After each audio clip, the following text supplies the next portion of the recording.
Hello, everybody. We are doing something slightly different for our classic this Saturday. I really wanted to share our previous episode on Mary Seacole and the Crimean War because it's a really frequent listener request, and it's from far enough back in the archive that it's also pretty short by the standards of our show today. But it also makes several references back to another past episode, Jon Snow's Ghost Map, which is also a frequent listener request and also not quite up to the length that our shows today tend to be. So today we're having a Saturday double feature. We will have Jon Snow first and Mary Seacole second. Happy Saturday! Welcome to Stuff You Missed in History Class from HowStuffWorks.com.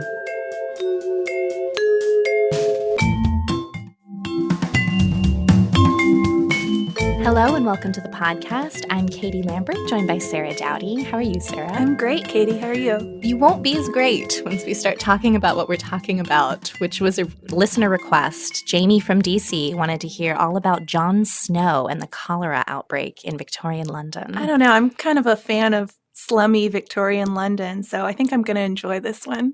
Jon Snow was born in 1813 in Yorkshire, England. And he was actually the son of a coal yard laborer, but quickly gets into the medical field at 14 when he starts 3 consecutive apprenticeships and first encounters cholera not that long after while visiting coal miners. In 1831, he gets, his first exposure to contagious disease. Yeah. He doesn't begin his formal medical education until 1836, but he gets his MD in 1844 from the University of London.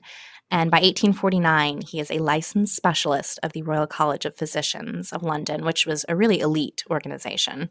Yeah, this guy gets big fast. He kind of enters the realm of what today we'd probably call a celebrity doctor, especially when he treats Queen Victoria. And that's because he learned about ether being used in America, but pioneered how it was dispensed. Right. So he helps Queen Victoria through her childbirth on the birth of Prince Leopold and Princess Beatrice and makes the public more accepting of the process at all. If Victoria is into it, whether it's Christmas trees or big white weddings or ether, the kingdom likes it too. Trendsetter Victoria.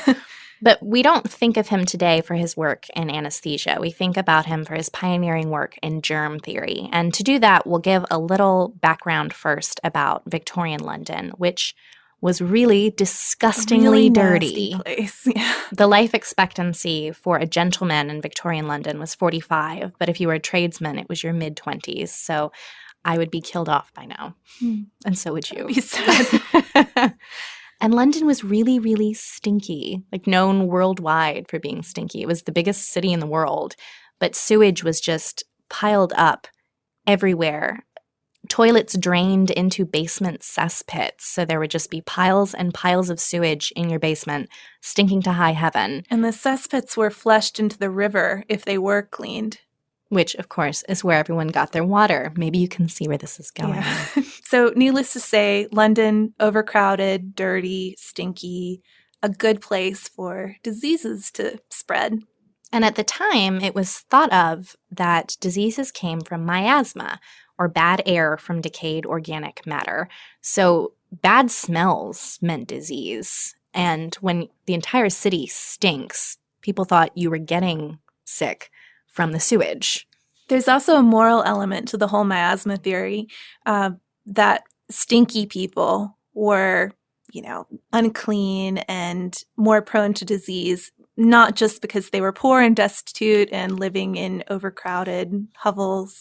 They were morally unsound. So too bad for you, poor people, if you lived in Victorian London. Everyone thought your illness was your own darn fault. So Snow doesn't buy this, though. He thinks that diseases are caused by some agent, not by a smell. Right. So they started calling that germ theory.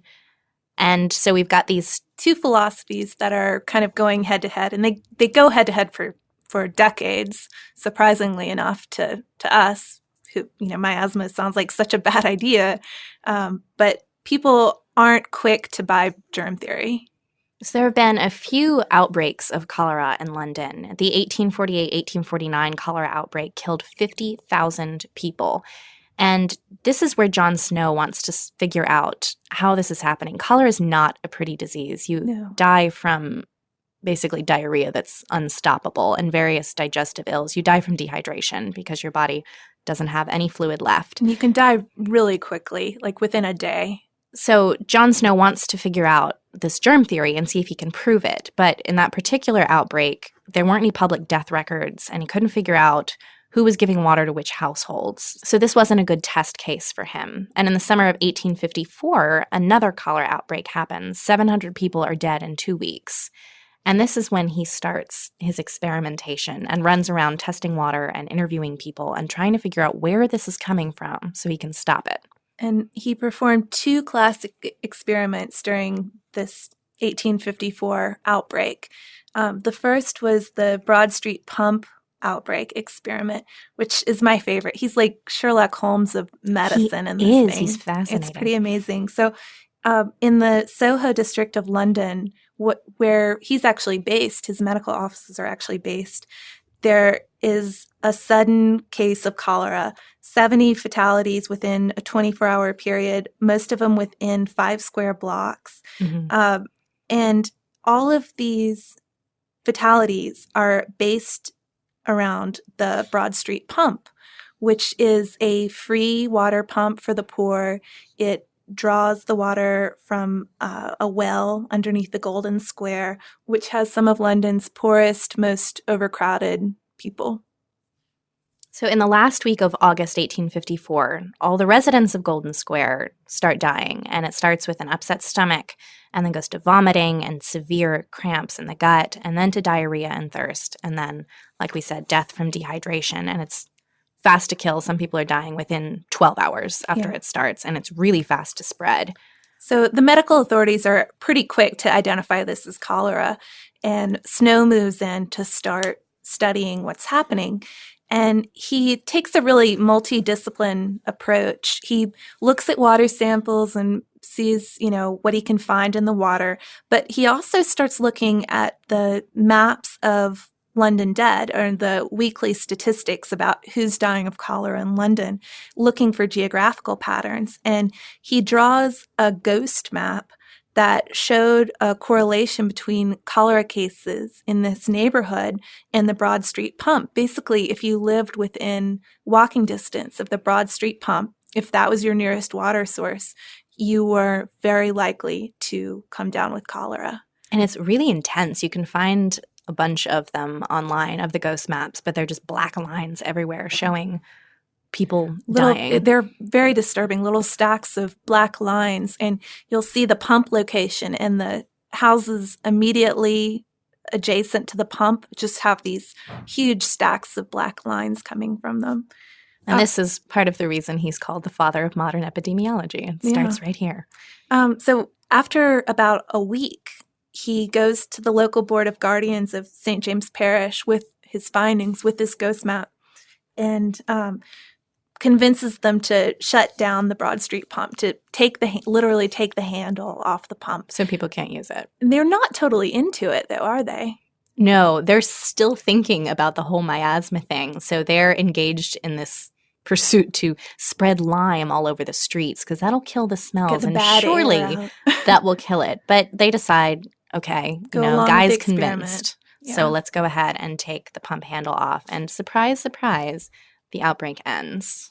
But what's so great about Snow's experiment here is he doesn't just look at the overwhelming evidence on the side of, if you drink this water, you very well might get sick. He looks at kind of the statistical outliers. Yes, he's very thorough. I love this. Yeah, there's some school children who don't live near the pump who end up dying. He reasons that they pass by the pump on their way to school. And my favorite, there's a widow in West End, Hampstead, and her niece in Islington, and they got sick, but neither of them had been anywhere near Soho. So he did some investigation, did some interviewing, and discovered that the widow had once lived on Broad Street and liked the taste of the well water so much that she had a servant go to Soho every day and bring her back a bottle of it to drink. It's like when you go to Florida or South Georgia and you like bring your Atlanta Bring water. your own water. And he actually finds the last bottle of water that the widow had gotten was from August 31st, which is the start of the epidemic. So bad timing there. There's also an army officer living in St. John's Woods who dies after dining in Wardour Street, where he had drunken a glass of water from the Broad Street well. And he also, in his thoroughness, looks at the people who didn't get sick. So the people at the Poland Street workhouse are just around the corner from the Broad Street pump. So, I mean, if you're thinking about it, they should have been sick, but they weren't. And so he went and looked into that, and that's because the workhouse had its very own water source. They weren't using the Broad Street pump. And that's also a good case against the miasma theory. These people are in the workhouse, they're dirty, they're more likely to be morally suspect. Morally corrupt. Sorry, y'all. But here they are, safe from cholera. Also, the Broad Street Brewery, which right down the street from the pump. No deaths because the workers are given a daily beer allowance, so they don't need to drink water. I feel like there's a lesson in there somewhere for my bosses. He also has the help of Reverend Henry Whitehead, who's the vicar of St. Luke's Church. And Whitehead actually wasn't originally on his side. He thought the outbreak was caused by God's intervention. And he started a report to prove it. But it actually only ended up confirming John Snow's study. But he was man enough to come to admit it. To Snow and admit, my research is the same as yours. And he actually helped Snow track down the source of the local outbreak. A sick child at number 40 Broad Street, right near the pump, had his diapers washed, and the water was dumped into a cesspool. It was only a few feet away from the well. And after the child died, no more diaper pail water had been dropped in that cesspit, so people stopped getting sick. Yeah. So later in the year, our Sherlock Holmes, John Snow, conducts a grand experiment, and he compares the London neighborhoods who are receiving water from two different companies. And one company uses water that comes from the Upper Thames, and the other uses water that comes from the heart of London. And interestingly, Parliament had actually required the metropolitan water companies to improve the quality of their intake, but not all of them had complied. And of course, sewage is being dumped into the Thames. The sanitation commissioner named Edwin Chadwick believed in the miasma thing, and he thought that if you dumped sewage in the river, you were keeping bad air away from people. So he thought what he was doing was actually really good. But of course, he's dumping sewage into water that's then getting turned into drinking water. But this dual water company thing kind of presents the perfect opportunity for an experiment for Snow, because the companies were rivals and had at one point competed head-to-head. So some houses had mains from one company while their next-door neighbor had a main from the other company. So essentially you had this controlled experiment. Everything was the same in this neighborhood, except for the water, where they got their water from. And it turned out for people who got the London-sourced water, they had a much higher chance of contracting cholera. And Snow is overjoyed because he thinks, wow, he's finally proved it. The ratio of people who died from one source of water versus the other was something ridiculous, like 75 to 5. I mean, if that's not proof, what is? And he suggests intervention strategies to control epidemics, and thinks that he's proven that contaminated water is what gets people, but it didn't seem to stick. No, people are still stuck on the miasma theory. And sadly, it's not really until the 1880s when germ theory is, golden. People go with that.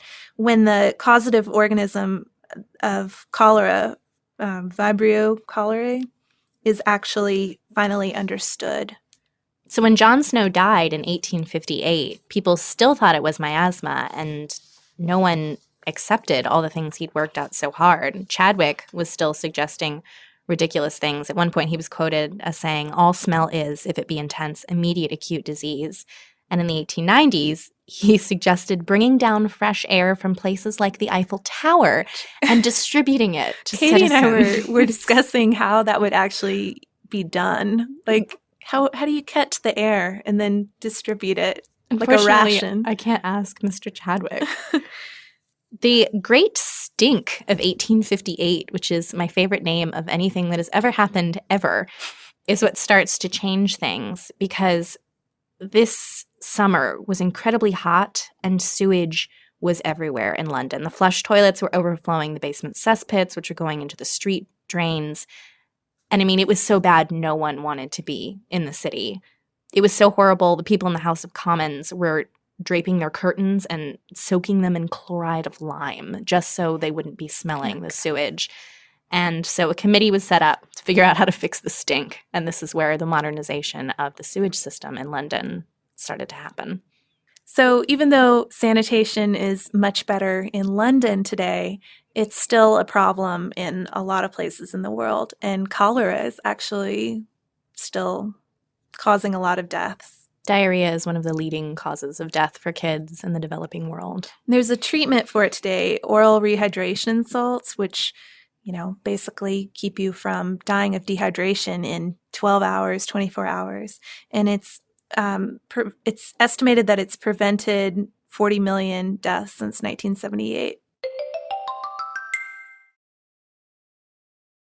Hello and welcome to the podcast. I'm Katie Lambert. And I'm Sarah Dowdy. And today we're going to be covering our third installment in our Black History series. And the woman we're going to talk about today, Mary Seacole, is actually someone Katie blogged about recently. And we both liked her so much that we wanted to look into her life even more. I love her even more because she is a nurse, as is my mother, and I have a lot of respect for the profession. So today we'd like to introduce you to Mary Seacole. She was born Mary Ann Grant in Jamaica in 1805, and she was born free and of mixed race. She was the daughter of a Scottish Army officer and a free Black boarding house keeper, and she says in her autobiography, "I am a Creole and have good Scotch blood coursing in my veins." And she gets a travel bug pretty early on. She takes 2 trips to England when she's young and gets her start in what would become her life's calling eventually, which is nursing through her mother. She's really knowledgeable about herbal medicine. She's actually called a doctress. Yeah, I like that term a lot. It's like when I call myself an editrix because I don't feel like just being an editor. She did marry, but it's interesting that he doesn't figure too much into her autobiography or even really the story of her life when you're looking at it. She does mention that he was delicate and that she nursed him through illness and that when she died, she didn't leave her room for days. And her mother died soon after that. So these were 2 big personal blows in her life. Yeah, well, and it comes with money problems too, because as a widow, she's not bringing in as much income. And eventually her Kingston house burns down in 1843, leaving her in even worse financial straits. But she resolved to work hard, and she gained this reputation as being a very capable nurse. And it's funny, she says, "One of the hardest struggles of my life in Kingston was to resist the pressing candidates for the late Mr. Seacole's shoes," which is just a little aside that I love. Like, well, I was very much in demand, but however, I said no. Well, and we were talking about how it's interesting that she doesn't remarry because it would certainly make her financial problems a little easier to deal with, but she wouldn't have been able to do all these amazing things that she goes on to. When she seemed to have a very independent streak. She must have had something in mind. I think a husband would have been a bit of a hindrance. So in the 1850s, there weren't any formal nursing programs. Mary Seacole learned to care for patients during an 1850 cholera epidemic in Jamaica, which killed thousands and thousands of people, by watching and experimenting and gathering evidence on what techniques and remedies seemed to work, taking a rigorous scientific approach to what she was doing. Yeah, this reminded us of our episode we did a while ago on Jon Snow and the Ghost Map, which is also cholera and also this very scientific approach to medicine, which is so second nature to how we think of it now. But not in the days of miasma, not in the 19th bad century. Air. No, not at all. So she goes off traveling again when she's through with this epidemic, which she really loved to do. And she is, of course, alone, which, horrors for a Victorian woman. And she ended up at her brother's hotel in Cruces, Panama, which was a place that many California gold seekers stopped by. And cholera has broken out there, too, in 1851. And there aren't many doctors around. 2 important takeaways from her time in Panama. She saves a lot of people and she advances her medical knowledge. She even does an autopsy on a little boy who's died of cholera. She wants to know what what the insides look like of someone who's been ravaged by cholera. And she says she learned a lot from that, too. She was one of the few who believed that cholera was contagious, and she also thought cleanliness was important, which, again, like our ghost map, not so much. So this makes her a little bit different from your average nurse who's usually under the direction of a doctor. She's got a broader practice. She's diagnosing, she's prescribing, herbals or pharmaceutical medicines. And she's even doing light surgery eventually and this postmortem. So she's of a different mold than your average 19th century nurse. And she's extremely talented, but she didn't enjoy her acquaintance with Americans in Panama, and she returned to Jamaica just in time to fight a big outbreak of yellow fever.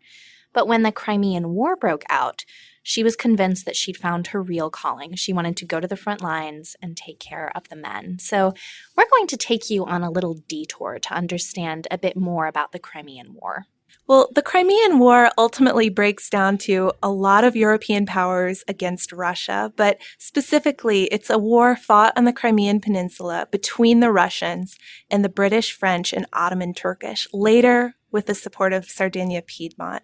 So we've got all of these European powers uniting together. And to understand why that happens, we have to go back even further away from Mary Seacole, sorry. But we've had the Napoleonic Wars at the beginning of the 19th century. And the great powers have gotten together and worked to rebalance the European states. And they want peace and monarchies, no revolutions, please, no republics. And so Russia— Just be cool. Yeah, just be cool, everyone. Russia, Prussia, Austria, Britain, and France all want different things, but they managed to come together and work out the Treaty of Vienna after the Napoleonic Wars. And they establish a kind of shaky but still impressive peace for the most part, for 30 years, until the Vienna system breaks down. So this initial problem is that the Ottoman Turkish Empire, which, is this vast, ancient empire. Really old, yeah. It's weakening, and the other European countries are starting to butt in to support the various Christian populations. Yeah, and we have issues going on between France and Russia that we're not going to get into too much, but our main point here is that Tsar Nicholas I is seeing an opportunity to cash in on this breakdown of the Ottoman Turkish Empire, and he wants to exercise protection over the Orthodox subjects of the Ottoman Empire. So this is the Christian populations we were mentioning. And he thinks that he'll settle the sick man of Europe, as he calls the empire, the aging empire, and carve it up. And he thinks that Prussia, Austria, and Britain will be into this. They'll stand behind him because they might stand to benefit too, but surprise, yeah. Britain and Austria are not interested in Russia controlling this huge contentious area, this area that links Europe to Asia. So it's important. And the Turks resist the Tsar. They put up quite a fight, which I don't think Russia was entirely expecting. And they're supported by not only Britain and Austria, but also France. So the Turks put up a fight, and the Brits and French get involved in not just a diplomatic way. They're still thinking that maybe we can all talk this out, but that's not going to happen. They get involved after the Russian Black Sea Fleet destroys a Turkish squadron, and the British and French fleets are entering the Black Sea to protect Turkish transports. And this is the important part we were talking about earlier. You don't mess with Britain or France's trading operations. No, they will fight back, and they will fight a little bit dirty. So by September 1854, we have all-out war as the Allies land troops in the Russian Crimea, which is the north shore of the Black Sea. And they start a year-long siege on the Russian fortress of Sevastopol, and that's where our focus in Mary Seacole is going to be. So over the next year, we have some big battles, particularly at Alma River, Balaclava, and Inkerman, and there's a desperate need for medical help, not because there are a lot of casualties, because on that front we're actually doing all right, but because of infection and poor hygiene. And that brings us back to Mary Seacole, who again really wants to go to the front, but she's met with an obstacle. Despite the fact that nurses are desperately needed, she's turned down by every single war office she applied to, including the one that Florence Nightingale headed up. And it was because of her race. Apparently that happened with a lot of Black female nurses who wanted to go fight in the war. They were turned down everywhere they went. But if you think that stopped her, it did not. Yeah, she makes her own way to Balaclava on her own dime and sets up a British hotel, which was kind of half boarding house, half sick bay. She went into partnership with Thomas Day, who was a sort of distant connection to her late husband, and stocked up on food and medicine and all sorts of supplies and left for Turkey as a sutler, which is somebody who provides supplies to troops on the front line. And she worked with a lot of men who didn't want to go to the hospitals, but eventually she got a pass allowing her to be the first woman to enter Sevastopol, and the soldiers started calling her the Black Nightingale. Later she moved onto the battlefields themselves, and she was known for wearing really, really bright clothing, lots of yellows and reds. Red ribbons on her cap. It was apparently a very welcome sight to the men who started calling her Mother Seacole. And she really thrived there. This is exactly where she wanted to be, right in the middle of the action, doing what she loved to do best. Well, and all her experience with hygiene and treating these tropical diseases prepared her for dealing with the infections and the horrible hygiene of the Crimean War.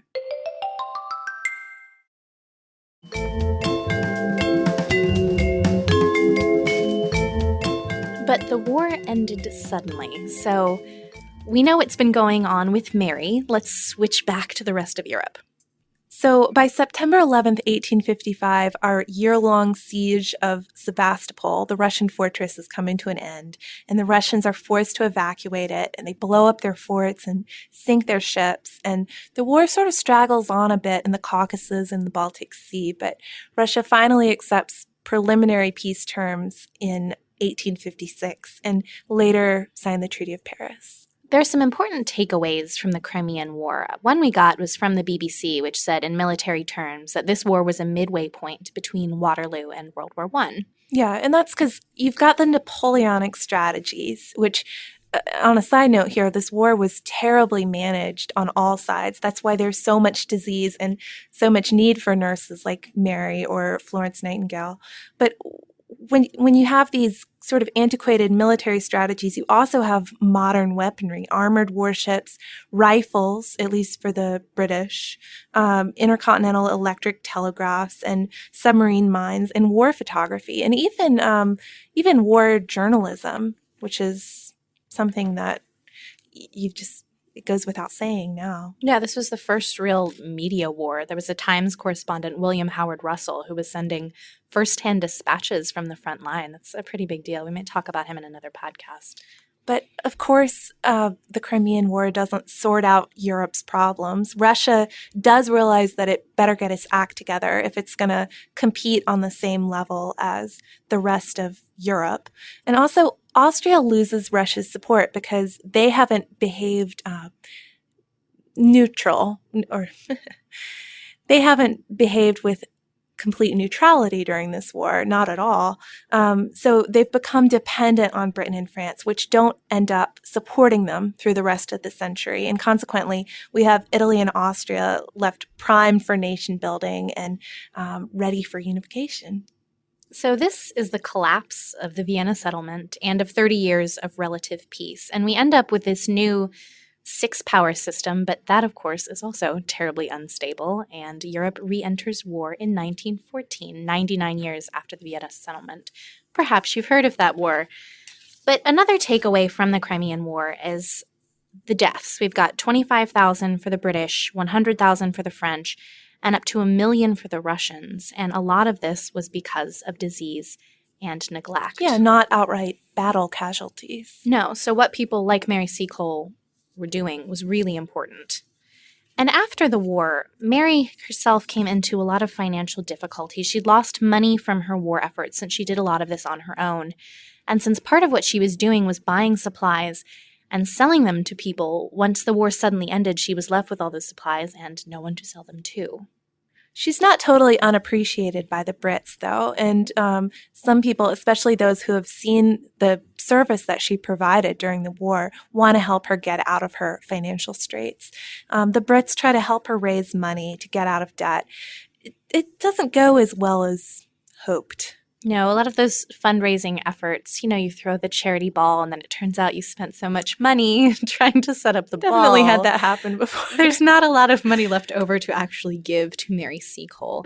But the publication of her autobiography in 1857 really helped. And Sarah and I think this is the most fantastic title for an autobiography. The Wonderful Adventures of Mrs. Seacole in Many Lands. And part of the reason her book is so notable is because it wasn't a slave narrative. It was the story of a free woman of color who was doing interesting, courageous work in wartime, which, was considered a man's sphere. And she was doing it on her own because she was also a widow who'd chosen. Yeah, as we were talking about earlier, she's chosen to have this single life for herself. When she easily could have remarried. So that makes it different from some of the earlier, 19th century narratives we have from women. The fundraising eventually swings a little more in her favor, too. By the late 1860s, some of the royals in London have gotten involved in raising money and publicity to celebrate Mary Seacole. She died in 1881, and while she was honored during her lifetime, her name dropped out of public consciousness after her death. Now, when you're reading things about her, it's pretty much always a reference to the Black Florence Nightingale. Which is it's kind of a shame. Well, and it wasn't even a competition between the two of them. They did completely different things. Like you were saying earlier, Florence Nightingale did a lot more with bureaucracy. Well, I was reading a piece by Helen J. Seton, and she was raising the point that it doesn't need to be a competition between them. And people will try to, defend Mary Seacole by saying, oh, she does so much more hands-on stuff than Florence Nightingale. But there is no reason why there shouldn't be room for at least two amazing nurses during the Crimean War. We always have to pit the women against each other. Let's stop doing that. They're completely different. Although supposedly Florence Nightingale wasn't entirely too fond of Mary Seacole's work. But that's a story for another day. So after Mary's short-lived Victorian celebrity, which extends a little bit beyond her death, she really slips into obscurity and doesn't have a major effort to restore her place in history until 1954, which is the centenary of the Crimean War. The Jamaican General Trained Nurses Association decided to name their Kingston headquarters Mary Seacole House.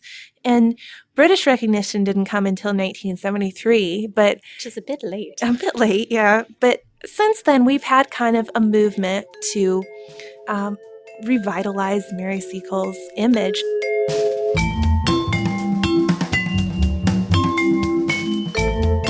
Thank you so much for joining us on this Saturday. If you have heard an email address or a Facebook URL or something similar over the course of today's episode, since it is from the archive, that might be out of date now.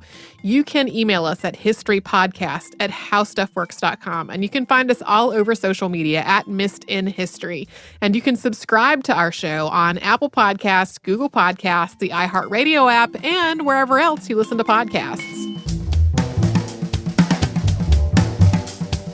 For more on this and thousands of other topics, visit howstuffworks.com.